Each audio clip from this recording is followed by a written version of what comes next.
Hello aspirants. Welcome to Youth Power Academy.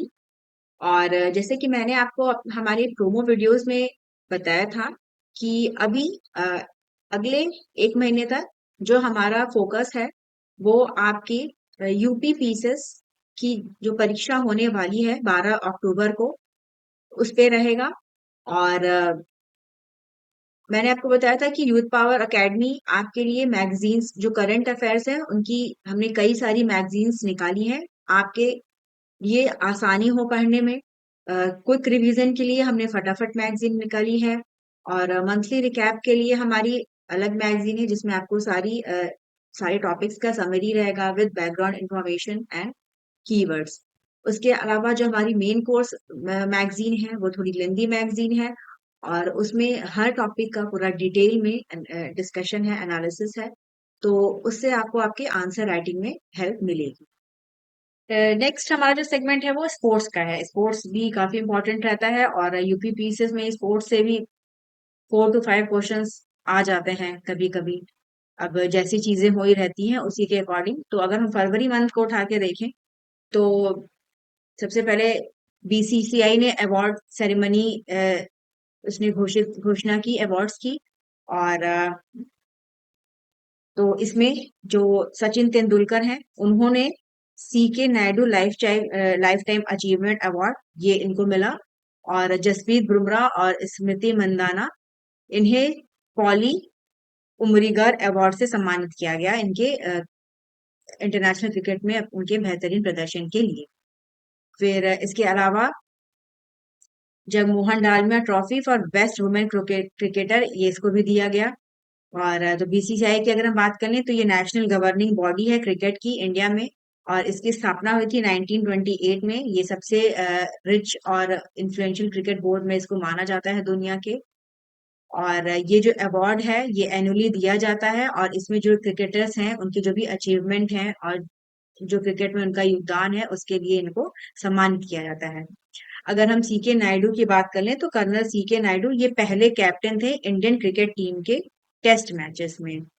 और इसके अलावा पॉली उमरीगर ये एक प्रोमिनेंट इंडियन क्रिकेटर थे जो इन्होंने की इंडिया के लिए काफी सारे टेस्ट मैचेस खेले 1950 से लेके 1960 के बीच में। इस साल का अवार्ड सचिन तेंदुलकर को दिया गया है तो ये आपके लिए इम्पोर्टेंट रहेगा। फिर नेक्स्ट था जापान और कोरिया। यहाँ पे कॉरपोरेट स्पोर्ट का कल्चर है। और इंडिया में जो है वो उस तरह का कल्चर नहीं है। तो ये कौन कौन से देशों में जैसे जापान है, कोरिया है, यहाँ पे जो कॉरपोरेट है ये सपोर्ट करते हैं एथलीट्स को। तो ये इसी से रिलेटेड एक आर्टिकल था। फिर भारत की तरफ से ये इंटरेस्ट जताया गया है कि 2036 में जो ओलंपिक्स होंगे इंडिया इसको होस्ट करना चाहेगा और इसके लिए इंडिया ने बिडिंग ये अपनी तैयारियां भी शुरू कर दी हैं। और भारत चाहता है कि 2030 का कॉमनवेल्थ गेम और 2036 का ओलंपिक गेम जो है वो यहाँ पे हो। और इंडिया की पॉलिसी है अभी कि खेलों को ज्यादा से ज्यादा बढ़ावा दिया जाए। तो इसके तहत भारत सरकार की कोशिश है कि जो भी मेजर स्पोर्टिंग इवेंट्स होते हैं जैसे कि ओलंपिक्स है, कॉमनवेल्थ गेम्स है, वो इंडिया में हो। और इससे इंडिया का जो प्रेस्टीज है वो भी बढ़ेगा और साथ ही साथ इंफ्रास्ट्रक्चर का भी डेवलपमेंट होगा। फिर स्पोर्ट में जो हमारे एग्जाम के लिए इम्पोर्टेंट है एक न्यूज था कि विराट कोहली ये जो है ये फास्टेस्ट प्लेयर बन गए जिन्होंने 14,000 रन बनाए ओडीआई मैचेस में, मतलब जो एक दिवसीय मैचेस होते हैं उसमें। और ये जो मैच है इनका ये जो इनका रिकॉर्ड है पाकिस्तान के अगेंस्ट बना। और इसमें इसके तहत इन्होंने जो मोहम्मद अजहरुद्दीन का रिकॉर्ड था for most catches by an Indian fielder इसको भी इन्होंने ब्रेक किया। तो ये इस तरह की ये तीसरे प्लेयर बन चुके हैं जिन्होंने 14,000 से ज्यादा रन बनाया है। इसके पहले सचिन तेंदुलकर और कुमार संगकारा इन लोग ने इतने रन बनाए थे। विराट कोहली की बात कर लें तो ये इंडिया के काफी प्रसिद्ध क्रिकेटर हैं और ये अपनी बेहतरीन बैटिंग स्किल्स और लीडरशिप क्वालिटी के लिए जाने जाते हैं। और इन्होंने भी हाल फिलहाल में घोषणा कर दी है रिटायरमेंट का टेस्ट क्रिकेट से। तो टेस्ट क्रिकेट अब इन्होंने खेलना बंद कर दिया है। और इनका आईपीएल में इनका टीम है बेंगलुरु। तो उसने जो है वो आईपीएल 18 वर्षों के बाद जीता। तो विराट कोहली से रिलेटेड कुछ कुछ इन्फॉर्मेशन आप बाद में भी आपके ऐड ऑन होंगी, तो ये आपके एग्जामिनेशन में आ सकती हैं। और चूंकि आईपीएल 18 साल बाद जीता गया है रॉयल चैलेंजर्स बैंगलोर की तरफ से, तो ये आ सकता है। और क्योंकि इसके जीतने के बाद से बैंगलोर में सेलिब्रेशंस हुए और चिन्ना स्वामी स्टेडियम में, और वहां पे काफी लोगों की मृत्यु हुई। तो ये काफी थोड़ा सा विवाद भी वहां पे हो गया। तो ये विराट कोहली का ये अचीवमेंट है इस साल का। फिर एक न्यूज है गुलवीर सिंह की। और गुलवीर सिंह ये इन्होंने इतिहास बनाया है। ये पहले इंडियन हैं जिन्होंने 13 मिनट का बैरियर तोड़ा है 5,000 मीटर की जो रेस होती है उसमें। और इन्होंने 12 मिनट और 59.77 सेकेंड में ये जो रेस होती है उसको कंप्लीट किया। 5,000 की जो मीटर की जो रेस होती है वो लॉन्ग डिस्टेंस रेस होती है, और काफी इम्पोर्टेंट कैटेगरी की रेस होती है। तो गुलवीर सिंह किस से रिलेटेड है? एथलेटिक्स है इनका। तो ये आप याद रखिएगा, क्योंकि इस तरह से क्वेश्चंस आते हैं। प्लेयर का नाम दे दिया जाता है और उसके बाद स्पोर्ट्स का नाम दे दिया जाता है। तो आपको ये भी मैच करना होता है कि कौन सा प्लेयर कौन से खेल से जुड़ा हुआ है। नेक्स्ट अगर हम देखें तो मोहम्मद शमी से रिलेटेड न्यूज है। ये सबसे फास्टेस्ट इंडियन बॉलर बन गए हैं जिन्होंने 200 विकेट लिए हैं एक दिवसीय क्रिकेट श्रृंखला में during champions trophy match against Bangladesh. और इन्होंने अजीत अगरकर का इसके पहले का रिकॉर्ड था उसको ब्रेक किया है। Mohammed Shami Indian international cricketer हैं और ये right arm fast medium bowler हैं। फिर 34th ITTF ATTU Asian cup table tennis tournament ये चाइना में हुआ। और इसमें भारत की तरफ से भी जो लोगों ने पार्टिसिपेट किया। तो ITTF वर्ल्ड कप 2025 ये आपका चाइना में हुआ है। तो ये इसको आप याद रखिएगा, कभी कभी इस तरह के भी क्वेश्चंस जो है वो आ जाते हैं।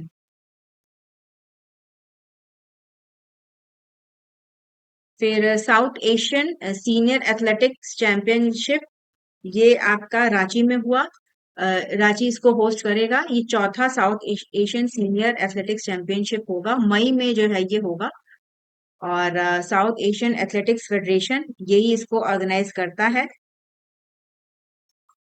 फिर नेक्स्ट अगर हम देख लें तो 38वें नेशनल गेम्स जो है आपके ये उत्तराखंड में कंप्लीट हुए हैं। और 39th जो नेशनल गेम्स हैं वो आपके मेघालय में आगे आने वाले समय में कराए जाएंगे। और जो उत्तराखंड गवर्नमेंट है उनका पूरा पूरा प्रयास रहा कि इको फ्रेंडली गेम्स हों। और ये जो गेम्स कराए गए हैं खेलो इंडिया इनिशिएटिव इनके थ्रू कराए गए हैं। और इस जब ये कंप्लीट हो गए गेम्स तो उसके बाद से अनाउंस किया गया कि नेक्स्ट जो होस्ट है ये आपका मेघालय रहेगा।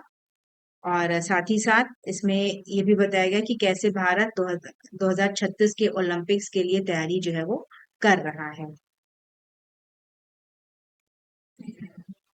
WPL वुमेन प्रीमियर लीग 2025 इसकी शुरुआत हो गई है। और इसमें 5 टीम पार्टिसिपेट करेंगी और 15 मार्च तक ये प्रतियोगिता चलेगी। और मुंबई के बराबॉन स्टेडियम में जो है ये चला जाए होगा। और वुमेन प्रीमियर लीग की अगर जैसे आईपीएल होता है इंडियन प्रीमियर लीग, तो उसमें जो मेन क्रिकेटर्स हैं वो खेलते हैं। और ये जो वुमेन प्रीमियर लीग है ये वुमेन्स के लिए है।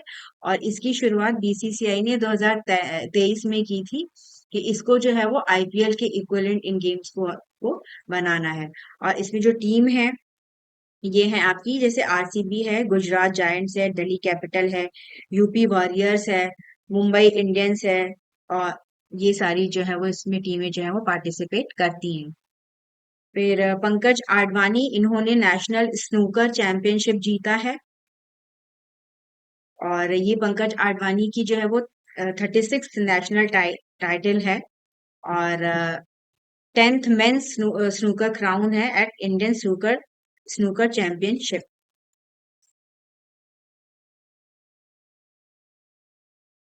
फिर फीफा ने पाकिस्तान फुटबॉल फेडरेशन इसको सस्पेंड कर दिया है, और इनका कहना है कि जो भी रिक्वायरमेंट थी कॉन्स्टिट्यूशनल चेंजेस करने थे उनको उन्होंने नहीं किया, तो इसके तहत जो है उनका सस्पेंशन हुआ है। फीफा का मतलब है federation international D football association, और ये इंटरनेशनल गवर्निंग बॉडी है फुटबॉल की।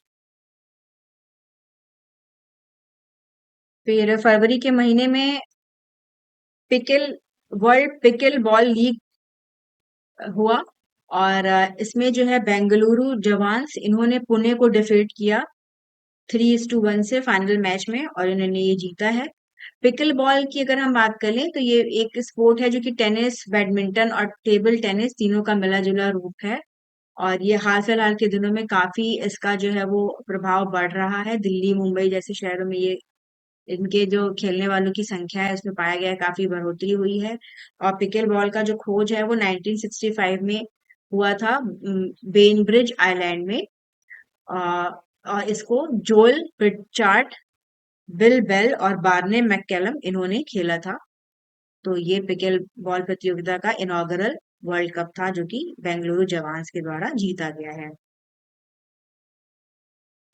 फिर डेविस वर्ल्ड कप, इसमें इंडिया ने जो है वो टोगो को 4-1 से हराया, और ये अपना जीता है इन्होंने ये वर्ल्ड कप।